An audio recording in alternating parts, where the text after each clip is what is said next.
नमस्कार, अध्ययन अड्डा यूट्यूब चैनल पर मैं दुष्यंत सिंह एक बार फिर से आप सभी लोगों का बहुत बहुत स्वागत करता हूं। इस उम्मीद के साथ कि आप सभी अच्छे होंगे और आपकी लेखपाल भर्ती परीक्षा की तैयारी भी बहुत अच्छी चल रही होगी।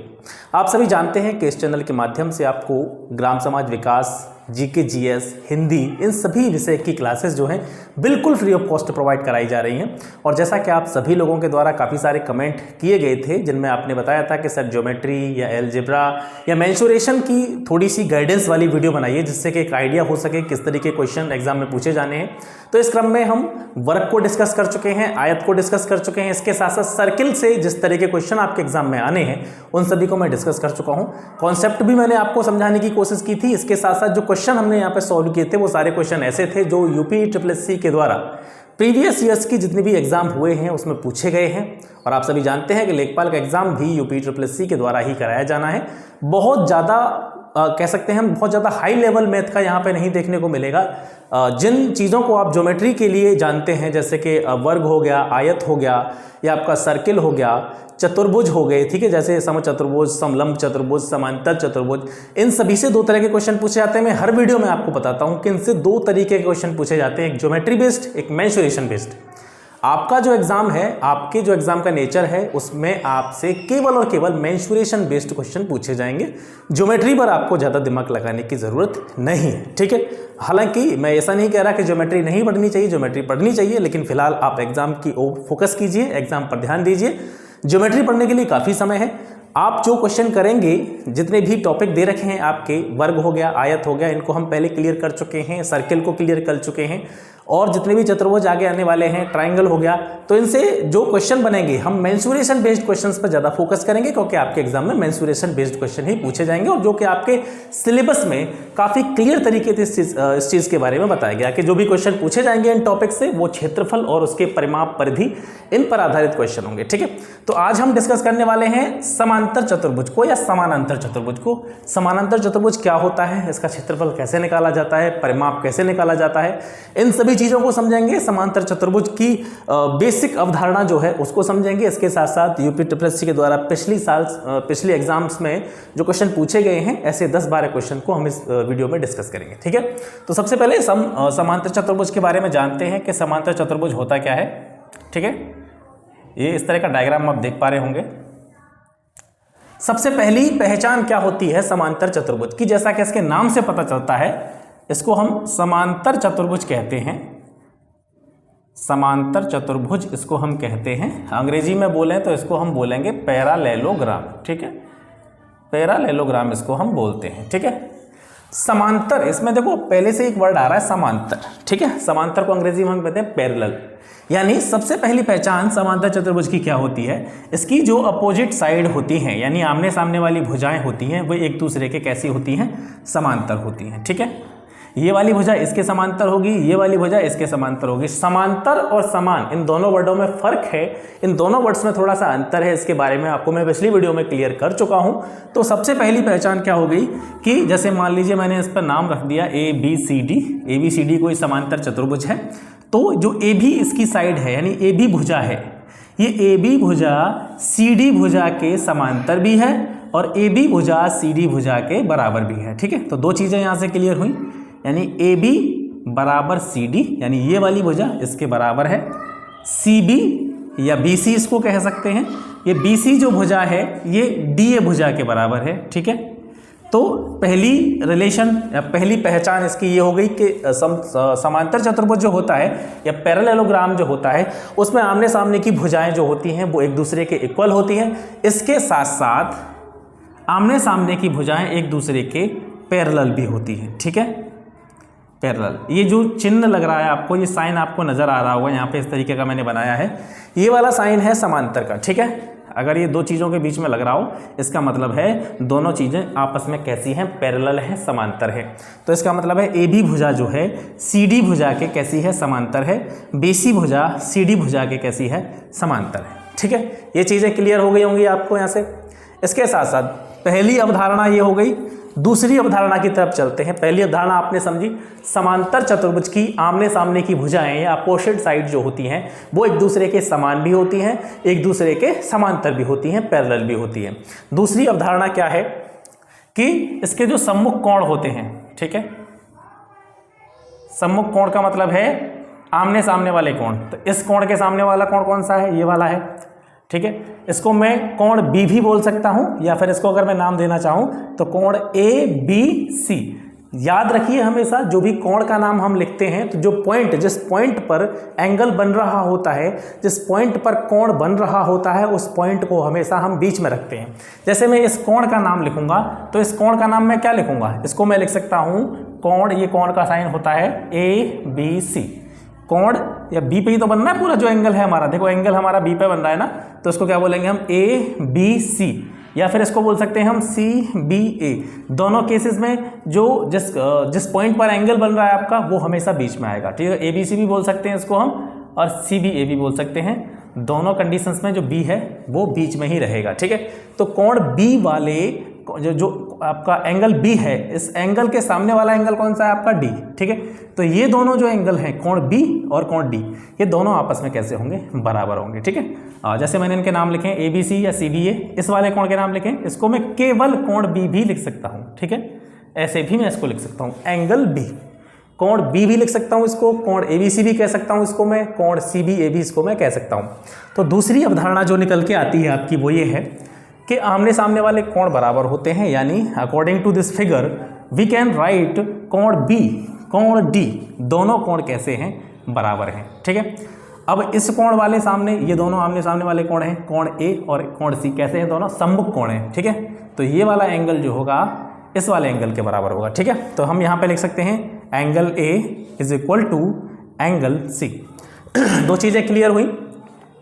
पहली चीज़, समांतर चतुर्भुज की पहचान क्या होती है? आमने सामने वाली भुजाएं अपोजिट साइड एक दूसरे के इक्वल होती हैं, और इसके साथ साथ अपोजिट साइड जो होती हैं एक दूसरे के पैरेलल या समांतर होती हैं। इसके साथ साथ जो समांतर चतुर्भुज के अपोजिट एंगल होते हैं, आमने सामने वाले जो शीर्ष से कोण बनते हैं, दोनों डायगोनल के द्वारा जो कोण बनते हैं, वे दोनों कोण भी कैसे होते हैं? समान होते हैं, ठीक है। ये वाला कोण इसके समान होगा, ये वाला कोण इसके समान होगा।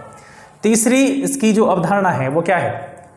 कहीं भी दो जो आसन्न कोण होंगे, ठीक है, दो आसन्न कोण, दो आसन्न कोण, ठीक है। आसन्न का मतलब होता है एक दूसरे के जो निकट हैं। कोण बी के कौन सा कोण निकट है? कोण बी के कोण सी निकट है, ये दोनों कोण निकट हैं। और कोण ए और कोण बी को भी हम निकटतम कोण बोल सकते हैं। इसके अलावा कोण सी और कोण डी को भी हम निकटतम कोण बोल सकते हैं। इसके अलावा एंगल डी और एंगल ए को भी हम निकटतम कोण बोल सकते हैं। डायग्राम से आप आसानी से समझ पा रहे होंगे कि भाई कोण बी का निकटतम कोण कौन सा है? सी है। इसके साथ साथ ए भी हो सकता है, तो कोण ए और बी दोनों निकटतम कोण हैं, कोण बी और सी दोनों निकटतम कोण हैं, सी और डी भी दोनों निकटतम हैं, और डी और ए भी निकटतम कोण हैं। तो हमारी जो अवधारणा है, कॉन्सेप्ट है, वो क्या है कि समांतर चतुर्भुज के जो आसन्न कोण होते हैं, एक दूसरे से सबसे पास जो कोण होते हैं, नज़दीकी कोण जो होते हैं, उनका कोण क्या होता है? उनका योग जो होता है वो 180 डिग्री होता है, ठीक है। दो आसन्न कोणों का योग, दो आसन्न कोणों का योग कितना होता है? 180 डिग्री होता है। For example we can write कोण बी और कोण सी, ठीक है। कोण बी प्लस कोण सी, ये दोनों किसके बराबर होंगे सर? 180 के बराबर होंगे। इसी तरीके से कोण सी और कोण डी भी 180 के बराबर होंगे, कोण सी और कोण डी भी 180 के बराबर होंगे। इसी तरीके से कोण डी और कोण ए भी 180 के बराबर होंगे, ठीक है। कोण डी और कोण ए भी 180 के बराबर होंगे, और कोण ए और कोण बी भी 180 के बराबर होंगे, ठीक है। इतनी चीज़ आई थिंक आप बिल्कुल क्लियर हो चुके होंगे, आश्वस्त हो चुके होंगे इस चीज़ों में। यहाँ तक आपको कोई समस्या नहीं आएगी, ठीक है। अगर आपका बेसिक कॉन्सेप्ट ये क्लियर है, छोटी छोटी चीज़ें हैं, हालांकि कॉन्सेप्ट तो इसका बहुत बड़ा होता है। अगर मेंसुरेशन के पॉइंट ऑफ व्यू से देखें, फिर ज्योमेट्री के पॉइंट ऑफ व्यू से देखें, तो काफ़ी सारी चीज़ें हो जाती हैं। लेकिन हमें यहाँ पे ज्योमेट्री हमको नहीं पढ़नी है, क्योंकि हम यूपी लेखपाल के लिए पढ़ रहे हैं, तो स्पेशली हमको मेंसुरेशन पर फोकस करना है। मेंसुरेशन का जितना भी क्वेश्चन बनेगा, जो चीज़ें आपको मैं बता रहा हूँ, अगर ये चीज़ें आपके दिमाग में फिक्स हो जाती हैं तो आसानी से आप जितने भी क्वेश्चन बनेंगे मेंसुरेशन बेस्ड, समांतर चतुर्भुज से, पैरेललोग्राम से, उन सभी को आप इजीली कर पाएंगे, ठीक है। तो मैं इसको साफ कर देता हूँ, चाहें तो आप इसका स्क्रीनशॉट ले सकते हैं, जो चीज़ें आपको याद रहें। तो तीन चीज़ें हमने समझी। समांतर चतुर्भुज की आमने सामने की भुजाएं इक्वल, इसके साथ साथ आमने सामने की भुजाएं पैरेलल होती हैं, ठीक है। सम्मुख कोण जो होते हैं वो बराबर होते हैं। इसके साथ साथ दो आसन्न कोण या दो निकटतम कोणों का योग भी कितना होता है, 180 होता है। और एक चीज़ आप और ध्यान रखेंगे, कोई भी चतुर्भुज हो, कैसा भी क्वाड्रिलेटरल हो, कोई भी चतुर्भुज, चाहे वो वर्ग हो, चाहे वो आयत हो, चाहे वो समानांतर चतुर्भुज हो, चाहे वो सम चतुर्भुज हो, चाहे वो समलंब चतुर्भुज हो, किसी भी चतुर्भुज के सभी कोणों का योग यानी उसके चारों कोणों का योग हमेशा कितना होता है, 360 होता है। ठीक है, चतुर्भुज के सभी कोणों का योग कितना होता है, 360 होता है। ये चीज़ आप याद रखेंगे। अच्छा, अब एक डायग्राम और देखते हैं। ये आपका समचतुर्भुज हो गया। ठीक है, जैसा कि आप क्लियर कर चुके हैं, ये वाली भुजा इसके बराबर होती है, ये वाली भुजा इसके बराबर होती है, इसके साथ साथ ये वाली भुजा इसके पैरेलल होती है, समांतर होती है, ये वाली भुजा इसके समांतर होती है। ठीक है, तो मैंने इस भुजा को मान लिया ए। ध्यान देंगे, मैंने जब इस भुजा को ए माना है तो मैंने बताया था कि ये वाली भुजा और ये वाली भुजा बराबर है, तो ये भी ए होगी। इस वाली भुजा को मैंने बी मान लिया, तो ये वाली भुजा भी इसकी क्या होगी, बी होगी। ठीक है, अब मैं क्या करता हूँ, यहाँ से एक परपेंडिकुलर का मतलब होता है लंब। ठीक है, ये इसका आधार मानेंगे, समचतुर्भुज का ये आधार है। ये वाला जो जहाँ पे मैं अंडरलाइन कर रहा हूँ, ये वाला जहाँ पर मेरा मार्कर चल रहा है, इसे हम समचतुर्भुज का आधार कहेंगे, बेस कहेंगे। और ये जो परपेंडिकुलर डाला जाता है, बेस पर डाला जाता है यहाँ से। ठीक है, और जहाँ कहीं भी लंब डाला जाता है तो उस जगह पर हमेशा 90 डिग्री का आपका एंगल बनता है। ठीक है, अब जो समांतर चतुर्भुज से आपको क्वेश्चन पूछे जाएंगे वो एरिया बेस्ड क्वेश्चन होंगे, यानी क्षेत्रफल पर आधारित होंगे, परिमाप पर आधारित क्वेश्चन होंगे। उन सभी के लिए जो फॉर्मूले होते हैं उनको देख लेते हैं। तो समांतर चतुर्भुज का क्षेत्रफल, समांतर चतुर्भुज का क्षेत्रफल होता है आधार इनटू ऊंचाई। ठीक है, ऊंचाई को हम लंब भी कह सकते हैं, तो कहीं पर ऊंचाई की जगह लंब लिखा जाए तो कंफ्यूज नहीं होना है। ठीक है, तो यहाँ पर देखेंगे आप, आधार क्या है इसका, ए है, और ऊंचाई हमको इसको h मान लेंगे। जब क्वेश्चन आएगा आपके सामने तो h की कोई वैल्यू दे रखी होगी, ऐसे ही उसको आपको जो बेस है इसका आधार है, इसकी भी कोई वैल्यू दे रखी होगी। ठीक है, तो उसी के आधार पर इसको आप निकाल सकते हैं। आधार आपको दे रखा होगा, ऊंचाई आपको दे रखी होगी, दोनों का मल्टीप्लिकेशन कर देंगे तो एरिया निकल आएगा। दूसरा है परिमाप। ठीक है, समांतर चतुर्भुज का परिमाप। अब परिमाप के बारे में मैंने आपको बेसिक सी चीज़ बताई थी, एक किसी भी आकृति का परिमाप क्या होता है। जितनी उसमें साइड्स होंगी, जितनी भी उसमें भुजाएं होंगी, उन सभी भुजाओं का अगर हम योग कर देंगे तो उनका जो संख्यात्मक योग आता है, ठीक है, संख्यात्मक जो योग आता है उनका, उसे ही हम क्या कहते हैं, परिमाप कहते हैं। समांतर चतुर्भुज है, इसकी 4 भुजाएं हैं, इन चारों भुजाओं को जोड़ दीजिए, ए प्लस बी, फिर ए आ जाएगा यहाँ पे, फिर बी आ जाएगा। ठीक है, अब यहाँ पे देखेंगे ए और ए कितनी हो जाएंगी, 2a, बी और बी कितनी हो जाएंगी, 2b, 2 कॉमन निकाल लेंगे, ए प्लस बी बचेगा। अब ध्यान से देखिए, ए क्या है, ए जो है इसकी एक भुजा है और बी भी इस समांतर चतुर्भुज की एक भुजा है। तो इस फॉर्मूले को अगर हम लिखें तो कैसे लिख सकते हैं, संगत भुजाओं का योग। ठीक है, संगत भुजा का मतलब क्या होता है, जैसे एक ये भुजा है इसकी, इसके साथ लगी हुई ये भुजा है, तो ये वाली भुजा और ये वाली भुजा ये एक दूसरे के संगत हैं। इसी तरीके से ये वाली भुजा और ये वाली भुजा एक दूसरे के संगत हैं। इसी तरीके से ये वाली भुजा और ये वाली भुजा एक दूसरे के संगत हैं, और ये वाली भुजा और ये वाली भुजा एक दूसरे के संगत हैं। तो 2 गुणा संगत भुजाओं का योग। ए क्या है, देखिए एक भुजा है इसकी, बी क्या है, इसकी 2 भुजा है। ठीक है, तो ए भुजा और बी भुजा, ये दोनों भुजाएं जो हैं इसकी, दोनों साइड्स जो हैं इसकी, वो क्या है, संगत भुजाएं हैं। तो यहाँ पे हम लिख सकते हैं कि 2 गुणा चतुर्भुज की संगत भुजाओं का योग, यानी संगत भुजाओं का योग करके उसको डबल कर दिया जाए, उसमें 2 का गुणा कर दिया जाए, तो क्या निकल आता है, समांतर चतुर्भुज का परिमाप निकल आता है। ठीक है, ये 2 चीज़ें आपको पता चल गई। इसको साफ कर देता हूँ। उसके बाद में एक तीसरी चीज़ है, उसको समझते हैं।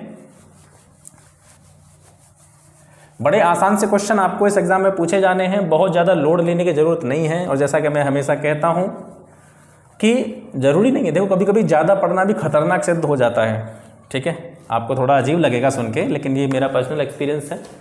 कभी कभी ज़्यादा पढ़ना भी खतरनाक हो जाता है। और कभी कभी आपने देखा होगा कम पढ़ने वाले बच्चे भी जो दिन भर किताबों में लगे रहते हैं, रात दिन एक कर देते हैं, उनका एग्ज़ाम नहीं निकल पाता। और जो नॉर्मल 2-3 घंटे की पढ़ाई करने वाले लोग होते हैं वो आसानी से पेपर निकाल ले जाते हैं।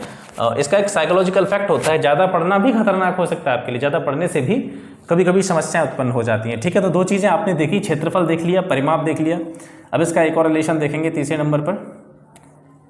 ये आपका समांतर चतुर्भुज हो गया, पैरेललोग्राम बन गया आपका। ठीक है, यहाँ से मैं इस भुजा पर एक परपेंडिकुलर डाल रहा हूँ। ठीक है, इसको लिख देता हूँ मैं ABCD। ठीक है, ये जो भुजा होगी मान लीजिए इसकी ये बड़ी भुजा है, ये छोटी भुजा है, मैंने ऐसे मान के चल रहा हूँ। ठीक है, तो इस भुजा पर सामने वाली भुजा से एक मैंने लंब डाला यहाँ पे। ठीक है, और ऐसे ही इस वाली भुजा पे इस वाली भुजा से लंब डाला मैंने एक। ठीक है, ये 2 लंब हो गए अलग अलग तरीके से। इसकी ऊंचाई मैंने h1 मान ली और इसकी ऊंचाई मैंने h2 मान ली। ठीक है, और जैसे कि अभी माना था हमने, ये वाली भुजा जो है इसको मैं A मान लेता हूँ, ये वाली भुजा इसको मैं B मान लेता हूँ। ठीक है, तो एक रिलेशन होता है कि क्षेत्रफल जो होता है हमने निकाला था अभी, समांतर चतुर्भुज का क्षेत्रफल क्या होता है, आधार क्या है इसका A गुणा ऊंचाई। ठीक है, ऊंचाई कौन सी वाली लेनी है, जिस हम आधार को ले रहे हैं उस आधार को जो परपेंडिकुलर डाला गया है, उस आधार पर जो लंब डाला गया है वही हमें हाइट के रूप में लेनी है। किसके साथ में, बेस के साथ में।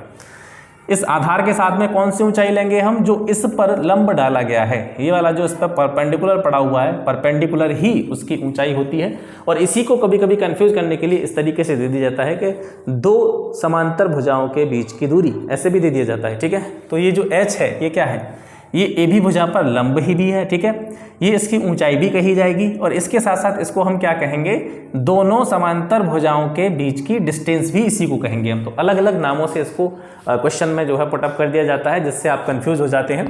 तो जब भी हम क्षेत्रफल निकालते हैं तो हम बेस लेते हैं, बेस में किसका गुणा करते हैं, उस बेस पर जो परपेंडिकुलर होता है, लंब होता है आपका, उसमें उसका गुणा कर देते हैं। अब ठीक है, अब इस तरीके से इसका एक कंडीशन यहाँ से निकल गई। अब इस डायग्राम को मैं ऐसे भी बना सकता हूँ, जैसे मान लीजिए इसको मैं ऐसे कर दूँ तो बेस ये वाला हो जाएगा। ठीक है, तो बेस B हो जाएगा और B पर जो परपेंडिकुलर पड़ा हुआ है, लंब पड़ा हुआ, वो क्या है, H2 है आपका, तो इसको लिख देंगे। तो ये भी क्या है, समांतर चतुर्भुज का क्षेत्रफल है। ये भी जो मैंने निकाला है अभी, ये भी क्या है, समांतर चतुर्भुज का क्षेत्रफल है। और भाई जब एक ही आकृति है, एक ही आकृति का क्षेत्रफल अलग अलग तो हो नहीं सकता, इसका मतलब है दोनों चीज़ें बराबर होंगी। ठीक है, तो ये एक रिलेशन बन गया। ठीक है, जैसे आप क्वेश्चंस में यूज करेंगे। ठीक है, अगर कोई समांतर चतुर्भुज दे रखा है और उसके दोनों परपेंडिकुलर दे रखे हैं तो उसको इस तरीके से उसमें आपस में हम रिलेशन बना सकते हैं। ठीक है, इसका यूज किसी क्वेश्चन में हम करके बताएंगे, तब आप इसको और बेहतर तरीके से समझ पाएंगे।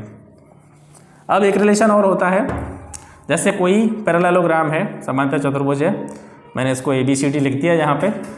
ठीक है, इसके बाद में ये क्या होता है, इसका डायगोनल होता है, आपको पता है, विकर्ण होता है। ये भी अगर यहाँ से मैं खींच दूँ, ये भी विकर्ण है। तो माना जो पहले वाला विकर्ण खींचा था, इसको मैं D1 मान लेता हूँ। D का मतलब क्या होता है, डायगोनल। D का मतलब है आपका डायगोनल, यानी हिंदी में इसको विकर्ण कहते हैं। ठीक है, चतुर्भुज के किन्हीं भी 2 शीर्षों को मिलाने पर जो लाइन आपको नज़र आती है उसको हम विकर्ण कहते हैं, डायगोनल कहते हैं। तो ए का शीर्ष कौन सा है, A और C आपस में सम्मुख जो है शीर्ष हैं, इसके दोनों को मिलाएंगे, D डायगोनल बन जाएगा। इसको मिलाएंगे तो ये वाला डायगोनल बन जाएगा। इस वाले विकर्ण को मैंने प्रदर्शित किया है D1 से।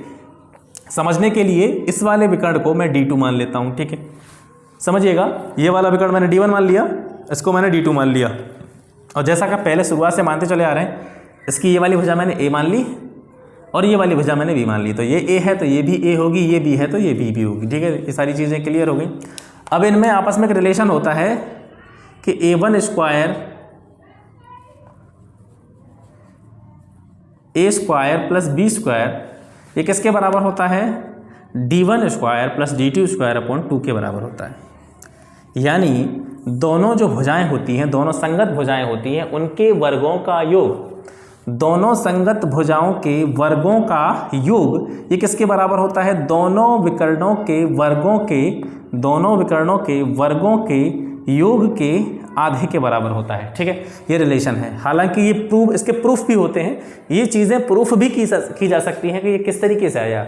भाई ये फॉर्मूला बना होगा तो कैसे बना होगा, ए स्क्वायर प्लस बी स्क्वायर बराबर D1 square plus D2 square upon 2। ये कैसे बना होगा, ये जब हम ज्योमेट्री पढ़ते हैं तब उसमें सीखते हैं। हालांकि उसके लिए आपको ज़्यादा गहराई में जाने की ज़रूरत नहीं है, कभी जब समय मिलेगा और जब हम ज्योमेट्री को विधिवत तरीके से पढ़ेंगे तब इस चीज़ के बारे में देखेंगे। अभी सिर्फ आपको केवल ये याद रखना है, जो इसकी प्रॉपर्टीज़ मैं आपको पता चल रहा हूँ, जो इसके जो गुणधर्म हैं, अवधारणाएँ हैं, उनको मैं आपको बताता चल रहा हूँ। केवल आपको वो चीज़ें याद रखनी है और इतनी चीज़ों को याद रखेंगे, आपके एग्जाम में जितने प्रश्न आएंगे, खास करके मैं बात कर रहा हूँ लेखपाल एग्जाम की, जितने क्वेश्चन आएंगे उनको आप बिल्कुल चुटकियों में हल करेंगे। ठीक है, यकीन मानिए मेरा। अब इसके बाद में एक पॉइंट और रह गया है, कोई भी समांतर चतुर्भुज हो, ठीक है, कोई भी पैरेललोग्राम हो, ये पॉइंट ही छोटे छोटे पॉइंट हैं, यही आपको याद रखने हैं। ये छोटे छोटे पॉइंट्स अगर आप याद रखते हैं तो क्वेश्चन में इन चीज़ों को अप्लाई करने में आपको आसानी रहती है। तो ये जो समांतर चतुर्भुज है, तो इसमें क्या करेंगे, जैसे मैंने एक डायगोनल खींच दिया यहाँ पे, ठीक है, तो किसी भी समांतर चतुर्भुज का जो विकर्ण होता है, समझिएगा मैं क्या कह रहा हूँ, हिंदी नहीं लिखूंगा, केवल आपको इस डायग्राम की सहायता से समझा दूंगा। ये कोई समांतर चतुर्भुज है और किसी भी समांतर चतुर्भुज का जो विकर्ण होता है सर, डायगोनल होता है, वो उस पूरे समांतर चतुर्भुज को दो बराबर बराबर भागों में बांट देता है। ठीक है, यानी ये वाला जो विकर्ण खींचा गया है इस समांतर चतुर्भुज में, तो इसने दो भागों में इस चतुर्भुज को बांट दिया। एक ऊपर का भाग दिख रहा होगा आपको और एक इस लाइन से नीचे वाला भाग दिख रहा होगा। यानी अगर ध्यान से देखेंगे तो आपको दो त्रिभुज नजर आ रहे होंगे, एक त्रिभुज ये वाला हो गया और एक त्रिभुज आपका ये वाला हो गया। समांतर चतुर्भुज को दो त्रिभुजों में बांट देता है कोई भी विकर्ण, और उन दोनों भागों का जो एरिया होता है, ठीक है, इसका क्षेत्रफल और इसका क्षेत्रफल, ये दोनों आपस में कैसे होंगे सर, बराबर होंगे। जितना एरिया इसका होगा उतना ही एरिया इसका होगा। ठीक है, अगर दूसरी चीज़ अगर मैं देखूं, अगर किसी समांतर चतुर्भुज में दो डायगोनल हों, इसको मैंने इससे मिला दिया, इसको मैंने इससे मिला दिया, ठीक है, अब जो चीज़ें बनेंगी, अब इसमें देखिए आपको चार ट्राइंगल नज़र आ रहे होंगे, 1 2 3 4, ठीक है। तो अब जिस पूरे समांतर चतुर्भुज का जो एरिया होगा, चार बराबर बराबर भागों में बढ़ जाएगा। यानी समांतर चतुर्भुज के जो दोनों डायगोनल होते हैं, समांतर चतुर्भुज के जो दोनों विकर्ण होते हैं, उस पूरे समांतर चतुर्भुज को चार बराबर बराबर क्षेत्रफल वाले त्रिभुजों में बांट देते हैं। यानी मैंने मान लिया इसका 1/4 होगा, तो इसका 1/4 होगा, तो इसका 1/4 होगा, तो इसका 1/4 होगा, सभी को जोड़ेंगे तो 1 हो जाएगा। ठीक है, और 1/4 भी समझ में नहीं आए तो आपको ध्यान कितना रखना है, आपको ध्यान ये रखना है कि मान लीजिए इसका क्षेत्रफल 1 है तो इसका भी क्षेत्रफल 1 होगा, इसका भी क्षेत्रफल 1 होगा, इसका भी क्षेत्रफल 1 होगा। इसका क्षेत्रफल अगर 5 है तो इसका भी 5 होगा, इसका भी 5 होगा, इसका भी 5 होगा। ठीक है, ये टोटल जो है, जो भी दोनों डायगोनल होते हैं, जो भी दोनों विकर्ण होते हैं, किसी भी समांतर चतुर्भुज को चार बराबर बराबर क्षेत्रफलों वाले त्रिभुजों में बांट देते हैं। ये सारी चीज़ें आपको यहाँ से याद रखनी है। ठीक है, इसके अलावा एक कॉन्सेप्ट और आपका रह गया है, उसके बाद में सीधे क्वेश्चन पे आते हैं। ये 6 पॉइंट आपको देख लिए, चाहें तो आप इसका स्क्रीनशॉट ले लीजिए जिससे आपको आगे चीज़ों को समझने में दिक्कत ना हो। ठीक है, आगे बढ़ते हैं। लास्ट कॉन्सेप्ट बचा है इसका, लास्ट पॉइंट हम कह सकते हैं जो आपको याद रखना है। उसके बाद में सीधे क्वेश्चंस पे बात करेंगे और बड़े छोटे छोटे क्वेश्चंस हैं और बहुत ज़्यादा इनको दिमाग पे नहीं लेना है, बहुत ज़्यादा कठिन चीज़ें नहीं हैं। खास करके मेंशुरेशन की बात करते हैं, ज़्यादा परेशानी वाले क्वेश्चंस नहीं आते हैं। अगर ज्योमेट्री बेस्ड क्वेश्चंस की बात करते हैं तो उसमें थोड़ी सी समस्या हमें देखने को मिलती है, खास करके उन लोगों को जिनका मैथ थोड़ा सा वीक होता है, उनको थोड़ी ज़्यादा समस्या आ जाती है जब हम ज्योमेट्री बेस्ड क्वेश्चंस करते हैं इन्हीं चीज़ों के। ठीक है, तो 6 पॉइंट मैंने आपको बताए। 7वां पॉइंट जो है वो आप याद रखेंगे, ये कोई पैरेललोग्राम है, यानी कोई समांतर चतुर्भुज है। ठीक है, इसमें क्या होता है, इसके जो विकर्ण होते हैं, इसके जो दोनों विकर्ण होते हैं वो एक दूसरे को समद्विभाजित करते हैं। ठीक है, इक्वली बाइसेक्ट करते हैं, इक्वली बाइसेक्ट करते हैं। इसका मतलब है समद्विभाजित करते हैं। समद्विभाजित का मतलब सर क्या है, सम का मतलब समान, द्वि का मतलब दो और भाजित का मतलब होता है भाग। यानी किसी भी समांतर चतुर्भुज के जो दोनों विकर्ण होते हैं, किसी भी समांतर चतुर्भुज के जो दोनों डायगोनल होते हैं वो एक दूसरे को इक्वली बाइसेक्ट करते हैं। यानी ये दोनों विकर्ण जो हैं एक दूसरे को इस पॉइंट पर काट रहे हैं। देखिए ये यहाँ से यहाँ तक जा रहा है, ये यहाँ से यहाँ तक जा रहा है, दोनों इस जगह पर एक दूसरे को काट रहे हैं। तो यहाँ से इधर वाला जो भाग होगा, ठीक है, और यहाँ से इधर वाला जो भाग होगा एक दूसरे के बराबर होंगे। यहाँ से इधर वाला जो भाग होगा और यहाँ से इधर वाला जो भाग होगा ये दोनों एक दूसरे के बराबर होंगे, लेकिन ये चारों आपस में बराबर नहीं होंगे। ये चीज़ें आपको याद रखनी है, ठीक है। इक्वली बाइसेक्ट करते हैं, यहाँ पर प्रतिच्छेद कर रहे हैं। ये एक विकर्ण है, एक विकर्ण को दूसरे विकर्ण के द्वारा दो भागों में बांट दिया गया और ये दोनों भाग जो हैं सर एक दूसरे के बराबर हैं। इसके साथ ही दूसरा वाला जो डायगोनल है हमारा, दूसरा वाला जो विकर्ण है, इसके भी दोनों भाग जो हैं आपस में कैसे हैं, बराबर हैं। इतनी सारी चीज़ें आपको याद रखनी है। इसके अलावा आपके लेखपाल में कुछ नहीं पूछा जाएगा। और अब क्वेश्चंस की तरफ बढ़ते हैं। पहला क्वेश्चन देखते हैं सबसे पहले।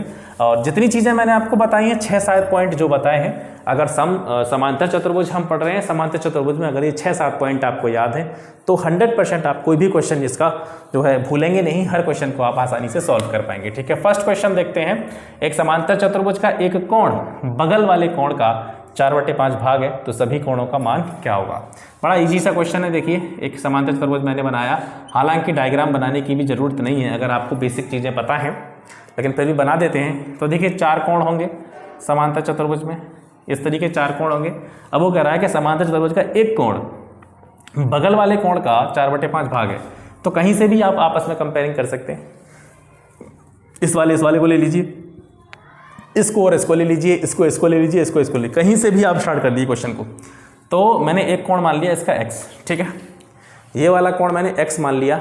अब अकॉर्डिंग टू क्वेश्चन क्या कह रहा है आपका, समांतर चतुर्भुज का एक कोण यानी ये कोण बगल वाले कोण का 4/5 भाग है, यानी कि इसके बगल वाला कोण कौन सा हो सकता है, ये भी हो सकता है, ये भी हो सकता है।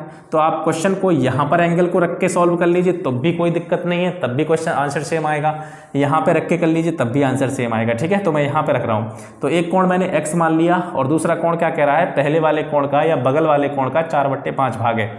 तो ये वाला सर जो एंगल होगा आपका क्या हो जाएगा, इस एंगल का यानी इस कोण का 4/5 भाग है, यानी एक कोण आपका x हो गया और ये वाला कोण आपका 4x/5 हो गया, ठीक है। ये x डिग्री मान लो, इसको 4x/5 डिग्री मान लो। अभी मैंने एक कॉन्सेप्ट बताया था आपको, समांतर चतुर्भुज के जो सम्मुख कोण होते हैं वे एक दूसरे के इक्वल होते हैं, बराबर होते हैं, ठीक है। तो अगर ये वाला कोण x है तो सर ये वाला कोण भी x होगा। अगर ये वाला कोण 4x/5 है तो ये वाला कोण भी आपका 4x/5 होगा। हमको ज्ञात क्या करवा रहा है, सभी कोणों का मान ज्ञात करवा रहा है। और एक चीज़ मैंने आपको अभी बताई थी, कोई भी चतुर्भुज हो, कोई भी क्वाड्रिलेटरल हो, उसके सभी कोणों का योग यानी पूरे जितने भी कोण होते हैं उसके चारों कोणों का योग 360 डिग्री होता है। तो जाहिर सी बात है कि इन सभी कोणों का योग कितना होना चाहिए, मिलाकर के हमको 360 हो जाए। और 360 से भी नहीं करें तो मैंने एक और चीज़ आपको बताई थी, अगर इसको भी ना करें तो ये भी चीज़ मैंने बताई थी कि समांतर चतुर्भुज के जो दो आसन्न कोण होते हैं, यानी जो दोनों आसपास के कोण होते हैं, अगल बगल वाले कोण होते हैं, उनका मान कितना होता है, 180 होता है। तो इसी से कर लेते हैं, पूरे को सॉल्व करने की जरूरत ही नहीं है हमको, ठीक है। तो x और इसके बगल वाला कोण क्या है, 4x/5। अब जैसा कि मैंने बताया था, इसको ले लीजिए तब भी ये दोनों चीज़ें आएंगी, x 4x/5। इसको ले लीजिए तब भी दोनों चीज़ आएंगी, x 4x/5। इसको लेंगे तब भी सेम चीज़ आएंगी। तो मतलब कहीं भी कोई समस्या वाली बात नहीं है। दोनों को ऐड करके 180 डिग्री आना चाहिए। सॉल्व करेंगे इसको, 5 एकम 5x और 4x 9x हो जाएंगे सर, नीचे 5 हो जाएगा, बराबर 180 हो जाएगा, ठीक है। अब 9x बराबर 5 का मल्टीप्लाई इधर हो जाएगा तो 180 मल्टीप्लाई बाई 5। x की वैल्यू निकालेंगे तो 9 का सर भाग लग जाएगा इसमें, तो 180 गुणा 5/9, 9 से 180 को काटेंगे 20 बार, तो x की वैल्यू कितनी हो जाएगी, 20 पंजे 100, यानी x की वैल्यू 100 आ गई, ठीक है। तो दूसरा कोण क्या माना था हमने, 4x/5 माना था, ठीक है। 4x/5 माना था, 4 की जगह 4 रख देंगे, x का मान हमने निकाल ही लिया है अभी 100, नीचे 5 से 100 को काट देंगे 20 बार, 20 से 4 को मल्टीप्लाई करेंगे तो 80 आ जाएगा, ठीक है। तो ये वाला कोण आपका कितना आ गया, दूसरे कलर से लिख देता हूँ। ये वाला कोण आपका कितना आया था, x 100 आया था। ये वाला कोण आपका 80 आया है। जब ये 100 है तो ये भी सर 100 होगा, और जब ये 80 है तो ये भी 80 होगा। अब इनको जोड़ के दीजिए, जो हमारा कॉन्सेप्ट था, दोनों आसन्न कोणों का योग 180 होता है, दोनों का 180 है, चारों कोणों का मिला के 360 होता है। तो 100 180 हो गए और 180 ये हो गए, 180 360 हो गए। मतलब हमारी कंडीशन सेटिस्फाइड है, इसका मतलब है हमारा आंसर भी सही है। आशा करता हूँ इसमें कोई भी दिक्कत आपको, कहीं भी कोई भी समस्या आपको नहीं आई होगी, ठीक है। सेकंड क्वेश्चन की तरफ देखते हैं। दूसरा क्वेश्चन है हमारा, समांतर चतुर्भुज की भुजा क्रमशः 8 सेंटीमीटर और 12 सेंटीमीटर है। सबसे लंबी भुजा पर डाले गए लंब की लंबाई 10 सेंटीमीटर हो तो क्षेत्रफल क्या होगा। ठीक है, सिंपल सा क्वेश्चन है। देखिए, और क्वेश्चन सिंपल ही आएंगे, आपके एग्जाम में भी सिंपल आएंगे। आप ये मत कीजिएगा मैं ऐसे क्वेश्चन करा रहा हूँ, आपके एग्जाम में भी ऐसे ही क्वेश्चन पूछे जाएंगे। सीजीएल का एग्जाम नहीं है, लेखपाल का एग्जाम है।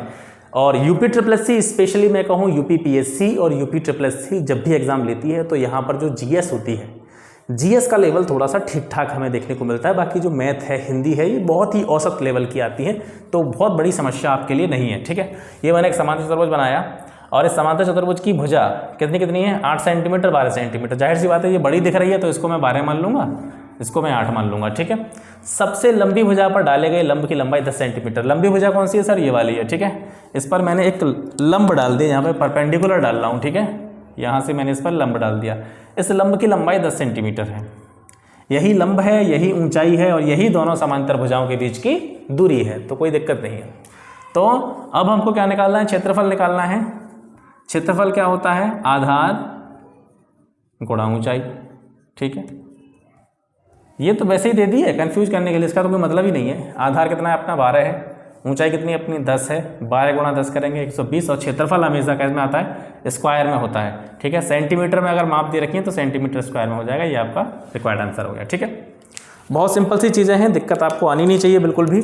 तीसरा क्वेश्चन है अपना, समांतर चतुर्भुज की भुजाएं 15 सेंटीमीटर और 7 सेंटीमीटर हैं, उसके एक विकर्ण की लंबाई 20 सेंटीमीटर है, तो क्षेत्रफल क्या होगा। डायग्राम बनाइए। डायग्राम से कुछ ये हो जाता है, बस थोड़ा सा समझने में हमको आसानी हो जाती है। ठीक है, समांतर चतुर्भुज की भुजाएं 15 सेंटीमीटर, तो ये 15 मान ली बड़ी है, ये छोटी है तो मैंने 7 मान ली। उसके एक विकर्ण की लंबाई 20 सेंटीमीटर है। ठीक है, विकर्ण कोई सा भी एक विकर्ण मान लीजिए, ये वाला मान लिया मैंने, कितना मान लिया, 15। अब देखिए, अब इस तरह की चीज़ें तो हमने पढ़ी नहीं है भाई। अगर हमें क्षेत्रफल निकालना होगा तो हमको क्या चाहिए होगा, हमको आधार चाहिए, तो आधार तो हमारे पास है। ठीक है, और दूसरा चीज़ हमें चाहिए होती है ये वाली हाइट। ये वाली हाइट हमारे पास नहीं है और ना ही हमारे पास ये वाली हाइट है, तो कोई भी हाइट हमारे पास नहीं है, तो अब हमें दूसरा कोई इसमें व्यवस्था लगानी पड़ेगी। ठीक है, और व्यवस्था बनी बनाई है। ट्राइंगल मैंने अभी आपको पढ़ाया नहीं है, लेकिन इसमें एक ट्राइंगल का फॉर्मूला लगेगा। देखिए, आप थोड़ा सा उसका बेसिक समझ लेते हैं। ये चीज़ तो यहाँ पे लिख ही रहने देते हैं, इसको सॉल्व करेंगे। जब इस तरह की कंडीशन आपके सामने आ जाए, भाई आधार हमको दे रखा है, बेस दे रखा है, ऊंचाई हमको दे रखी होती, तो डायरेक्टली हम आधार का ऊंचाई में गुणा कर देते और अपना आंसर हमें मिल जाता।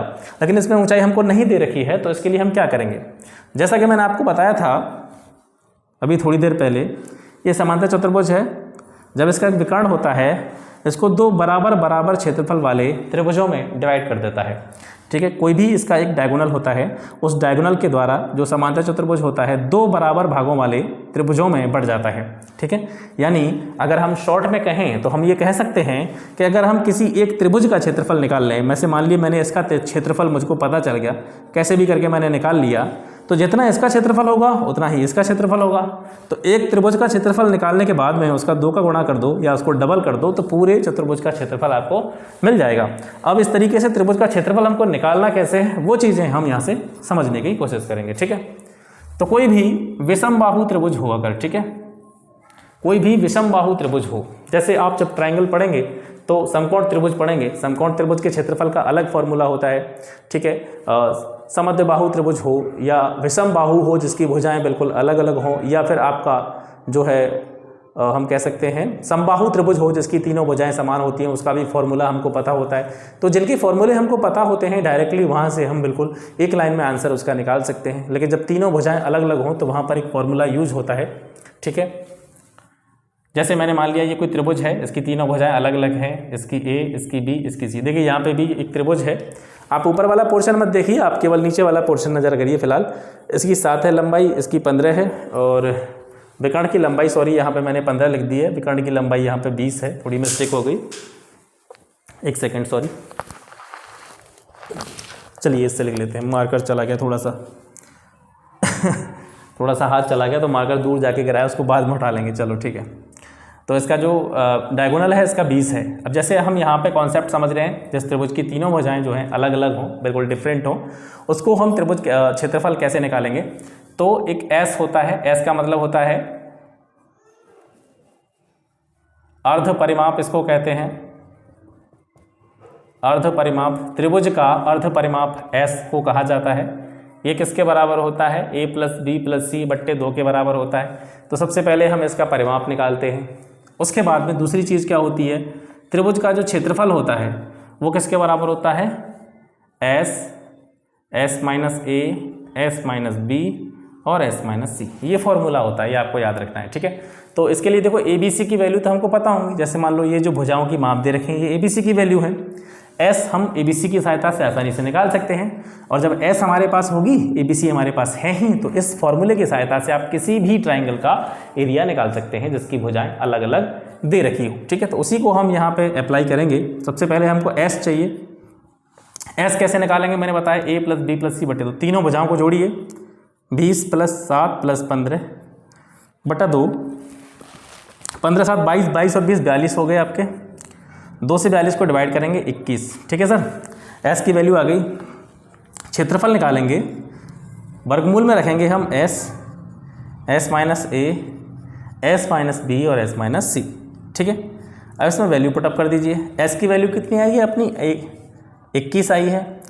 s - a लिखा हुआ है, s - a का मतलब है s की जगह पे हम 21 रखेंगे और a की जगह पे कितनी रखेंगे। आप इसमें से किसी को भी ABC मान सकते हैं। जैसे मान लो मैंने इसको a मान लिया, इसको b मान लिया, इसको मैंने c मान लिया, ठीक है। तो 21 में से मैंने 15 घटा दिए। फिर दूसरे ब्रैकेट में लिखना है s की जगह पे फिर 21 लिखेंगे और b की जगह पे कितना लिखेंगे, 7 लिखेंगे। फिर s यानी 21 और c की जगह पे कितना लिखेंगे, हम 20 लिखेंगे। ओके, आगे बढ़ते हैं। 21 मल्टीप्लाई बाई 21 में से 15 गए तो कितने बचेंगे, 6 बचेंगे। 21 में से 7 गए तो 14 बचेंगे और 21 में से 20 गए तो आपका 1 बचेगा, ठीक है। अब इसका यहाँ से वर्गमूल निकाल लीजिए। वर्गमूल कैसे निकालेंगे, देखो इसको लिख सकते हैं हम 21 को 3 × 7, इसको लिख सकते हैं हम 2 × 3 और 14 को लिख सकते हैं हम 2 × 7। जब वर्गमूल होता है तो वर्गमूल में जो समान संख्याएं होती हैं उनके जोड़े बनाकर उसको बाहर निकाल देते हैं। देखिए 7 कितनी है यहाँ पे, 1 और 2, ठीक है। तो 1 7 बाहर आ जाएगी, 2 2 2 2 के 2 हैं, इसमें से 1 2 बाहर आ जाएगा। 3 3 कितने हैं, 1 ये रहा, 1 ये रहा, 1 3 बाहर आ जाएगा, ठीक है। इनका मल्टीप्लाई करेंगे, 7 दूनी 14, 14 3 42, 42 सेंटीमीटर स्क्वायर या मीटर स्क्वायर जो भी दे रखा है, सेंटीमीटर स्क्वायर जो है इस वाले ट्राइंगल का एरिया आ गया। मतलब एक ट्राइंगल का एरिया आ गया, ठीक है। अब मैंने क्या बताया था, हमको निकालना है पूरे चतुर्भुज का एरिया निकालना है। तो जितना एक त्रिभुज का आया है 42, ठीक है, एरिया, तो उतना ही इसका होगा 42 42 42 दोनों जोड़ देंगे तो कितना हो जाएगा, 84 सेंटीमीटर स्क्वायर इसका क्या हो जाएगा सर, एरिया हो जाएगा। आशा करता हूँ इसमें किसी भी तरह की आपको कोई भी दिक्कत नहीं हुई होगी। बड़ी सिंपल सी चीज़ें हैं। यानी अगर इस तरीके का क्वेश्चन आपके पास आ जाता है समांतर चतुर्भुज का, जिसमें 2 भुजाएं दे रखी हैं, एक विकर्ण दे रखा है, यानी एक तरह से हमको ट्राइंगल बनता हुआ नजर आ रहा है। और कैसा ट्राइंगल बन रहा है, विषमबाहु ट्राइंगल बन रहा है जिसकी तीनों भुजाएं अलग अलग हैं। तो उसको हम ट्राइंगल वाले फॉर्मूले से सॉल्व करते हुए एक ट्राइंगल का एरिया निकाल लेंगे, फिर उस ट्राइंगल के एरिया को हम क्या कर देंगे, डबल कर देंगे। तो पूरे जो समांतर चतुर्भुज है आपका, जो पैरेललोग्राम है, उसका आपको एरिया मिल जाएगा, ठीक है। अब नेक्स्ट क्वेश्चन देखते हैं अपना। अगला क्वेश्चन है, एक समांतर चतुर्भुज की आकृति वाले एक मैदान का आकार कितना है, 150 मीटर और ऊंचाई 80 मीटर है, ठीक है। कोई मैदान है और उस मैदान की आकृति जो है वो समांतर चतुर्भुज की तरह है। समांतर चतुर्भुज की आकृति वाला मैदान है और उसकी जो है आधार 150 मीटर है, ऊंचाई 80 मीटर है, ठीक है। तो फॉर्म कर लीजिए, यहाँ पे बना लीजिए। मैंने एक यहाँ पे हल्का सा मैदान बनाया जो कि समांतर चतुर्भुज के आकार का है। इसका बेस जो है आधार, सब देखिए क्वेश्चन में कह रहा है आधार 150 मीटर है, तो इसका आधार मैंने लिख दिया 150 मीटर और ऊंचाई 80 मीटर है। ऊंचाई का मतलब होता है वही लंब जिसको अभी हम पढ़ते आ रहे हैं, ठीक है। 50 पैसे प्रति वर्ग मीटर। यहाँ पे जब वर्ग मीटर दे रखा है तो वर्ग मीटर का मतलब है सीधी सीधी यहाँ पे एरिया की बात हो रही है। मैं हमेशा से आपसे कहता चला आया हूँ, जब भी वर्ग में बात होती है, वर्ग मीटर में, वर्ग सेंटीमीटर में, वर्ग फीट में, तो इसका मतलब है उस जगह पर किसकी बात हो रही है, एरिया की बात हो रही है, क्षेत्रफल की बात हो रही है। तो 1 वर्ग मीटर प्रति वर्ग मीटर का मतलब है 1 वर्ग मीटर की दर से मैदान में पानी देने की लागत, ठीक है। यानी 1 वर्ग मीटर जो क्षेत्र है, यानी 1 वर्ग मीटर इधर, यानी 1 मीटर इधर, 1 मीटर इधर, 1 मीटर इधर, 1 मीटर इधर, ये 1 वर्ग मीटर हो गया। अगर इनकी भुजाएं 1 1 हैं तो ये जो एरिया बनेगा आपका, ये 1 वर्ग मीटर का एरिया हो गया। इतने एरिया में पानी देने का खर्च जो है वो 50 पैसे है, ठीक है। तो पूरे मैदान में पानी देने का लागत जो है, पानी देने का खर्चा है वो कितना होगा, उसको हम कैसे निकालेंगे। तो सबसे पहले हमको इसके लिए क्या निकालना पड़ेगा, इस पूरे एरिया का हमको इस पूरे मैदान का एरिया निकालना पड़ेगा, ठीक है। तो क्षेत्रफल जो होगा वो क्या होगा, सीधी सी बात, आधार दे रखा है हमको और ऊंचाई दे रखी है, आधार गुणा ऊंचाई तो होता ही है, गुणा कर दीजिए 0 0 और 15 8 120, ठीक है। 12,000 क्या आया, ये किस में दे रखी हैं सारी दरें, मीटर में दे रखी है, तो मीटर स्क्वायर, 12,000 मीटर स्क्वायर इसका क्षेत्रफल आ गया, ठीक है। और 1 मीटर स्क्वायर का खर्चा कितना है, 50 पैसे, ठीक है। तो कुल लागत जो होगी सर, या कुल खर्चा जो होगा वो क्या होगा, इस 12,000 में मैं क्या कर दूंगा, 50 से गुणा कर दूंगा। लेकिन ये 50 क्या है, 50 पैसे हैं। आप 50 पैसे गुणा करेंगे तो जो वैल्यू निकल के आएगी पैसों में, वो पैसों में आएगी, लेकिन हमको पैसों में नहीं चाहिए, हम इसको रुपयों में निकाल लेंगे। और जब पैसे से रुपये में बदलते हैं तो 100 से उसमें क्या कर देते हैं, भाग कर देते हैं। तो 50 से 100 कट गया 2 बार, और 2 से 12,000 में भाग देंगे तो कितना आएगा, 6,000 रुपये, ठीक है। तो 6,000 रुपये जो है आपका क्या आ गया, पूरा जो मैदान है समांतर चतुर्भुज की आकृति वाला, इसमें पानी देने का खर्चा जो है वो 6,000 आ गया, ठीक है। नेक्स्ट क्वेश्चन देखते हैं अपना 5वां क्वेश्चन। 5वां क्वेश्चन है आपका, एक समांतर चतुर्भुज की भुजा 30 सेंटीमीटर है और उस भुजा पर ऊंचाई 20 सेंटीमीटर है, दूसरी भुजा 60 सेंटीमीटर है और उस पर ऊंचाई क्या होगी आपकी, ठीक है। अभी ये कॉन्सेप्ट मैंने आपको समझाया था। ये कोई समांतर चतुर्भुज है आपका, ठीक है। इसकी एक भुजा कितनी है, इसकी एक भुजा तो दे रखी है 30 सेंटीमीटर और दूसरी भुजा 60 सेंटीमीटर। तो जो बड़ी वाली है ये 60 होगी, ये आपकी 30 हो जाएगी, ठीक है।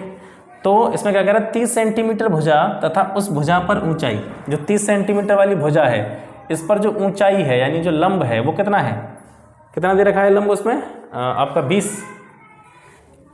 तो जो 60 सेंटीमीटर वाली भुजा है इस पर जो लंब होगा उसकी ऊंचाई आपको निकालनी है, ठीक है। सिंपल सी चीज़ है। एक कोई समांतर चतुर्भुज है, एक भुजा 60 की है उसकी, एक 30 की है। 30 वाली भुजा जो है उसकी ऊंचाई, ठीक है, सामने वाली भुजा से ऊंचाई जब देखेंगे हमेशा सामने वाली भुजा से देखेंगे।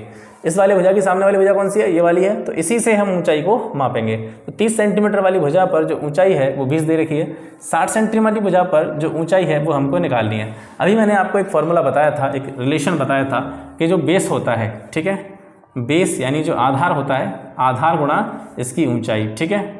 और ऐसे ही ये वाला इसका आधार है 30 और इसकी ऊंचाई कितनी है 20, ठीक है।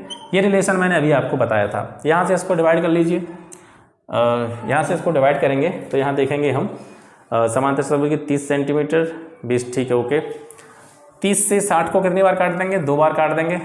अब यहाँ पे h बचा, 2 को गुणा से हम दूसरी साइड में ले जाएंगे तो 20 में भाग लग जाएगा, यानी 2 से 20 को कितनी बार डिवाइड कर देंगे, हम 10 बार डिवाइड कर देंगे। तो 10 सेंटीमीटर जो है इसकी क्या हो जाएगी, 10 सेंटीमीटर जो है इसकी क्या हो जाएगी, ऊंचाई हो जाएगी। ये आपका आंसर हो गया, ठीक है।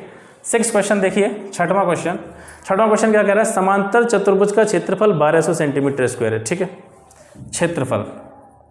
क्षेत्रफल है आपका 1200 सेंटीमीटर स्क्वायर। संगत भुजाओं का अनुपात 7:5।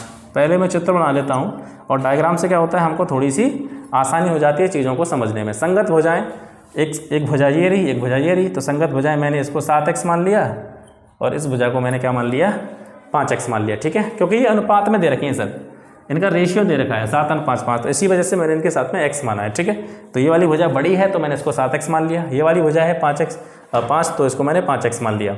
अब क्या कह रहा है, इस पूरे समांतर चतुर्भुज का क्षेत्रफल 1200 है, बड़ी भुजाओं के बीच की दूरी 30 सेंटीमीटर है, ठीक है। बड़ी भुजा कौन सी है, जब ये 7x है तो ये भी 7x होगी, तो ये बड़ी भुजा है, क्योंकि ये 5x है, ये छोटी भुजा है। तो दोनों बड़ी भुजाओं के बीच की दूरी जो है वो आपकी कितनी है, 30 सेंटीमीटर है। तो यहाँ पे 30 सेंटीमीटर लिख लिया, ठीक है। क्षेत्रफल हमको दे रखा है 1200 सेंटीमीटर स्क्वायर। तो संगत इसमें निकालना है छोटी भुजाओं के बीच की दूरी।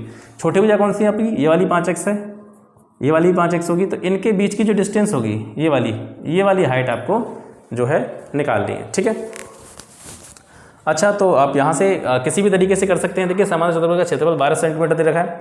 क्षेत्रफल कैसे निकालते हैं हम, आधार गुणा ऊंचाई, ठीक है, इंटू 30 बराबर कितना हो जाएगा 1200।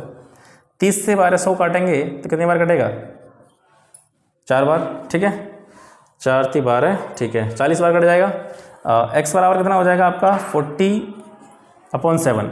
x की वैल्यू 40/7 हो जाएगी आपकी, ठीक है, 40/7 हो जाएगी। तो अब यहाँ से जब x की वैल्यू निकल आई तो आप क्या करेंगे, यहाँ से एक और रिलेशन मैंने आपको बताया था, जब दोनों चीज़ें आपको दे रखी हों,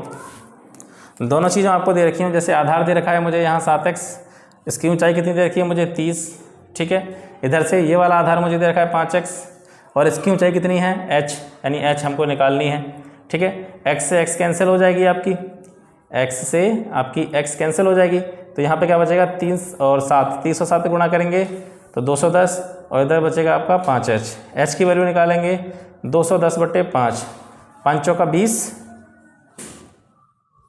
5 चौका 20 बचे 2 42, ठीक है। इसकी हमको शायद ज़रूरत भी नहीं पड़ी, इसको ये आपको करना भी नहीं है, इसकी ज़रूरत भी नहीं पड़ी है हमको। ये वाला जो मैंने कॉन्सेप्ट बताया था आपको, अगर दोनों ऊंचाइयाँ दे रखी हैं, आधार गुणा ऊंचाई, ये किसके बराबर होगी, इस आधार और इस ऊंचाई के बराबर होगी, ठीक है। दोनों का हमने बराबर में रख दिया दोनों को, और जब सॉल्व करेंगे तो हमको h की वैल्यू 42 हो जाएगी। और यही हमको पूछ रहा है कि छोटी भुजाओं के बीच की दूरी कितनी है। छोटी भुजाओं के बीच की दूरी कितनी है, 42 सेंटीमीटर जो है छोटी भुजाओं के बीच की दूरी आ गई। तो ठीक है, अब ये आपके 6 क्वेश्चन हो गए। यहाँ से फिर अपने 7वें क्वेश्चन की तरफ बढ़ते हैं। 7वां क्वेश्चन है। 7वें क्वेश्चन क्या कह रहा है कि समांतर चतुर्भुज PQRS में कोण P कोण Q का 4 गुना है, तो कोण R की वैल्यू फाइंड कीजिए, ठीक है। तो ये हो गया आपका समांतर चतुर्भुज, इसका नाम दे रखा है PQRS। एक चीज़ और ध्यान रखिएगा, जब भी आप इसका नामकरण करें किसी भी चतुर्भुज का, तो जिस कॉर्नर से आप स्टार्ट कर रहे हैं, जैसे मैंने यहाँ से स्टार्ट किया तो Q के बाद में फिर ये, फिर इसके बाद में ये, आप ऐसे कभी भी नामकरण ना कीजिएगा जिससे कि आपको खास करके ज्योमेट्री वाले जो क्वेश्चन होते हैं उसमें समस्या हो जाएगी। जैसे मैंने यहाँ पे P लिखा, PQRS, ठीक है, या फिर मैंने ऐसे लिख दिया PQRS। ऐसे भी जनरली हम गलती कर जाते हैं इन सभी चीज़ों में, तो इस तरीके से नहीं लिखते हैं। जब भी हमको लिखना होता है तो हम किस तरीके से लिखते हैं, एक साइड से शुरू करते हैं और उसी तरीके से क्लॉकवाइज या एंटी क्लॉकवाइज हम चीज़ों को लेते हुए आगे बढ़ते हैं। या तो ऐसे करके PQRS ऐसे बढ़िए, या फिर PQRS ऐसे बढ़िए, मतलब क्लॉकवाइज या एंटी क्लॉकवाइज, ठीक है। इस तरीके से हम नीचे लिखते हैं। अब यहाँ पे देखिए कि कोण P जो है, कोण P यानी ये वाला एंगल जो है, कोण Q का 4 गुना है। किसका 4 गुना है, मैंने आपको बताया था, जब भी कोई मानने वाली चीज़ हो, किस तरीके से कौन सी चीज़ को क्या मानते हैं, जिससे कंपेयरिंग करी जाती है उसी चीज़ को कुछ ना कुछ हम मान लेते हैं। Q का 4 गुना है तो Q की वैल्यू मैंने x मान ली, ठीक है। जब Q की वैल्यू मैंने x मान ली है तो कह रहा है P Q का 4 गुना है। ये वाला कोण इस Q का 4 गुना है, तो यानी ये कितना हो जाएगा आपका 4x हो जाएगा। हमसे वैल्यू निकलवा रहा है R की। हमको पता है, हमको क्या पता है कि ये वाला कोण अगर x है तो ये वाला कोण भी x होगा। अगर ये 4x है तो फिर सर ये भी 4x होगा, ठीक है।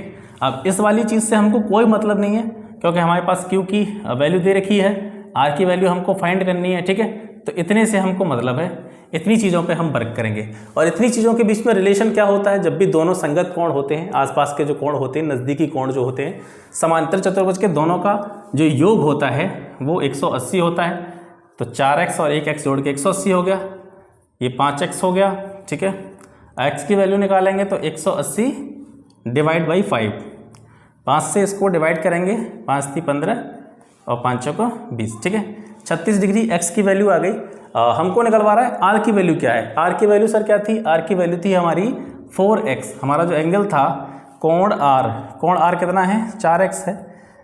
x की वैल्यू हमने निकाल ली है 36, 36 गुणा 4 करेंगे, 36 दूनी 72 दूनी 144, 144 डिग्री इसका जो है आंसर आ जाएगा, ठीक है। ये 7वां क्वेश्चन हो गया अपना। अब बढ़ते हैं अपने नेक्स्ट क्वेश्चन, 8th क्वेश्चन की तरफ। 8th क्वेश्चन हमारा कह रहा है कि समांतर चतुर्भुज का आधार जो है आपकी ऊंचाई से 2 गुना है, ठीक है। समांतर चतुर्भुज का आधार जो है किससे 2 गुना है, ऊंचाई से 2 गुना है। तो ऊंचाई को यहाँ पे हम कुछ न कुछ मान लेंगे, ठीक है। ये अपना समांतर चतुर्भुज हो गया, ठीक है। ये इसकी ऊंचाई हो गई, ऊंचाई मैंने इसकी मान ली h। अब कह रहा है कि जो आधार है ऊंचाई से 2 गुना है। अगर ऊंचाई h है तो आधार कितना हो जाएगा, 2h हो जाएगा, ठीक है। क्षेत्रफल दे रखा है 392 मीटर स्क्वायर। क्षेत्रफल क्या होता है, क्षेत्रफल हमको वैल्यू जो दे रखी है 392 मीटर स्क्वायर। अगर फॉर्मूले के आधार पर देखें, क्षेत्रफल होता है आधार गुणा ऊंचाई। तो आधार अपना 2h है, ऊंचाई अपनी h है, बराबर 392। h का h में मल्टीप्लिकेशन करेंगे, h स्क्वायर हो जाएगा, 2 गुणा में है, दूसरी साइड में इसको ले जाएंगे तो भाग में चली जाएगी, ठीक है। यानी 2 का 392 में भाग लग जाएगा। तो 2 एकम 2 बचा 1, 2 9 18, 2 6 12, ठीक है। h स्क्वायर 196 आ गया। और ये 196 किसका वर्गमूल होता है, 14 का वर्गमूल होता है, ठीक है। तो h की वैल्यू कितनी आ गई, 14 आ गई, और h ही हमसे निकलवा रहा था, यानी हमारा आंसर जो है आ चुका है। अब 9वां क्वेश्चन देखते हैं। 9वां क्वेश्चन आपका क्या कह रहा है कि समांतर चतुर्भुज ABCD की भुजाओं की लंबाई 8 सेंटीमीटर और 12 सेंटीमीटर है। ठीक है, कोई समांतर चतुर्भुज है, उसकी भुजाओं की लंबाइयाँ 12 सेंटीमीटर, ये बड़ी है तो मैं इसको 12 मान लेता हूँ, इसको 8 मान लेता हूँ। ठीक है, ये 12 है, ये 8 है। इसका एक विकर्ण जो है 10 सेंटीमीटर का है, कोई सा भी मान लीजिए। मान लिया मैंने ये वाला विकर्ण जो है, ठीक है, 10 है, तो ये वाला विकर्ण हमको ज्ञात करना है। ये 8 है तो ये भी 8 होगी, ये 12 है तो ये भी 12 होगी। ठीक है, एक रिलेशन मैंने आपको बताया था अभी, a² + b² d1² + d2² / 2। ए और बी किसी भी समांतर चतुर्भुज की दो संगत भुजाएं हैं, d1 और d2 उसके दो विकर्ण हैं। ठीक है, ए और बी की वैल्यू हमको पता है, ए की वैल्यू 12 दे रखी है, 12 का स्क्वायर, बी की वैल्यू कितनी दे रखी है, 8 दे रखी है, तो 8 का स्क्वायर हो जाएगा। d1 यानी पहला जो विकर्ण दे रखा है हमको 10 दे रखा है, 10 का स्क्वायर कर देंगे। d2 की वैल्यू हमको फाइंड करनी है, 12 का स्क्वायर करेंगे यानी 12 का वर्ग 144, 8 का वर्ग 164, 10 का वर्ग 100 हो गया सर। ये d2² हो गया, ये 2 हो गया। इनको जोड़ेंगे, 4 और 4 8, 6 4 10 की 0 यहाँ से ले 2, 208 हो जाएगा ये आपका, और 208 का 2 में मल्टीप्लाई कर देंगे इधर, ये 2 इधर आ जाएगी, और 100 जो है वो इधर माइनस में आ जाएगी। ठीक है, तो इधर बचेगा आपका d2²। 208 गुणा 2 करेंगे तो आपका 416 माइनस 100 d2², और d2² बराबर आपका क्या हो जाएगा, 416 में से 100 घटाएंगे तो 316। अब 316 पूर्ण वर्ग संख्या तो है नहीं, तो इसका पूरा वर्गमूल तो निकलेगा नहीं, तो इसका हम पॉइंट में लगभग यहाँ से निकाल लेंगे, ये वर्गमूल में आ जाएगी। अच्छा, एक चीज़ आपको पता होगी कि आपको भाग विधि से वर्गमूल निकालना आता है। अगर आपको आता है तो ठीक है, नहीं आता है तो आप यहाँ पे सीख लीजिए, जैसा कि मैं इससे निकालने वाला हूँ। निकटतम दशमलव के 2 अंकों तक इसका वर्गमूल निकालेंगे। अगर ये पूर्ण वर्ग संख्या होती, ठीक है, अगर ये पूर्ण वर्ग संख्या होती आपकी तो डायरेक्टली हम इसको लिख देते, लेकिन 316 एक पूर्ण वर्ग संख्या नहीं है, इसका कंप्लीटली मतलब कह सकते हैं हम बिल्कुल मानक अंकों में इसका वर्गमूल नहीं निकाला जा सकता है, दशमलव अंकों में इसका वर्गमूल आएगा, तो इसको निकाल लेते हैं। ठीक है, एक बार यहाँ नज़र डाल लें सभी, अगर जिसको भाग विधि से वर्गमूल निकालना नहीं आता है तो वो इस तरीके से सीख सकते हैं। ठीक है, अब जैसे यहाँ पे हम क्या करते हैं, पीछे से 2 अंकों के जोड़े बनाते हैं। 316 के बाद में क्योंकि कोई अंक नहीं है और ये दशमलव में आएगा तो मैं डबल 0 यहाँ मान सकता हूँ, दशमलव के बाद में 0 बढ़ा सकते हैं, उसका कोई इफेक्ट नहीं पड़ता है। तो यहाँ पे क्या करते हैं हम, जैसे 3 दे रखा है तो ऐसी ही संख्या लेंगे हम जिसका उसी में गुणा करने पर इससे ज़्यादा नहीं जाए। तो पहले मैं 1 लेता हूँ, 1 का 1 में गुणा करूँगा, 1 का 1 में गुणा करूँगा तो 1 आएगा। ठीक है, और यहाँ पे इस साइड में दोनों को जोड़ देते हैं, 1 और 1 को। जैसे मैं यहाँ पे 2 लेता तो 2 का 2 में गुणा करता तो 4 हो जाता, जो कि 3 से ज़्यादा हो जाता, इसलिए मैंने 1 लिया यहाँ पे। अब 3 में से 1 घटाएंगे तो 2 आएगा, और हम क्या करेंगे, यहाँ से पूरा जोड़ा उतार लेंगे। जिस तरीके से भाग करते हैं हम नॉर्मली, भाग में हम एक अंक उतारते हैं, भाग विधि से जब हम वर्गमूल निकालते हैं तो इसमें पूरा का पूरा जोड़ा उतारते हैं। अब यहाँ 2 के बगल में मुझे एक ऐसी संख्या रखनी है, जैसे मान के चलिए मैं यहाँ पे 5 रखता हूँ, तो मुझे ये संख्या मैंने 2 के बगल में अगर 5 रखता हूँ तो ये संख्या बन जाएगी अपनी 25, तो इस 25 में मुझे 5 से ही गुणा करना पड़ेगा। ठीक है, तो 25 पंजे हो जाएगा 125, जो कि अभी काफ़ी कम है, ये मैं आपको समझाने के लिए बता रहा हूँ। ठीक है, अब जैसे मान लो कि मैं 2 के बगल में 6 रखता हूँ तो मुझे 6 से गुणा करना पड़ेगा पूरे में, 36 और 156 हो जाएगा। ठीक है, इसी तरीके से हम संख्या रख के देख लेंगे, तो लगभग मैं 9 रख लेता हूँ यहाँ पे, 9 नाम 81, 8 9 दिन 18 8 26, तो देखिए ये 261 हो गया, यानी ज़्यादा निकल गया।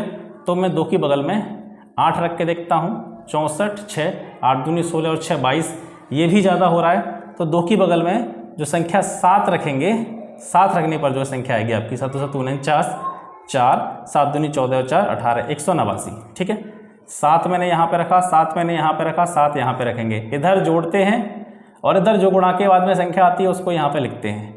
अगर आपको इस तरीके से, जैसे आपको जब भी भाग विधि से वर्गमूल निकालना हो तो इस तरीके से 1 बाई 1 संख्या नहीं रखनी है, इसका सीधा सा तरीका होता है। ये मैंने केवल आपको समझाने के उद्देश्य से ये सारी चीज़ें बताई हैं। आप क्या कर सकते हैं आप यहाँ से भाग दे सकते हैं, जैसे आप यहाँ से डायरेक्टली यहाँ पे भाग जैसे मैंने मान लो यहाँ पे 5 रखता तो 25 हो जाता, तो 25 पंजे 125, 25 का पाड़ा पढ़ के देख लीजिए इससे कहाँ जा रहा है, इसके आसपास आ रहा है कि नहीं। तो इस तरीके से हम डिवाइड करके चीज़ों को पता लगा सकते हैं। ठीक है, तो लगभग 17 यहाँ पे घटाएंगे इसको तो 16 में से हो जाएंगे 7, यहाँ पे बचेगा आपका 10 और 10 में से 8 गए तो 2 और यहाँ पे 27, लगभग 27 आपका बचेगा। अब यहाँ से हम क्या करेंगे, दोनों जीरो को उतार लेंगे, दोनों जीरो को उतार लेंगे क्योंकि पॉइंट के बाद की संख्या है तो यहाँ पे पॉइंट लग जाएगा। तो 17 पॉइंट कुछ, इसको आगे सॉल्व करेंगे तो 17 पॉइंट कुछ आएगा।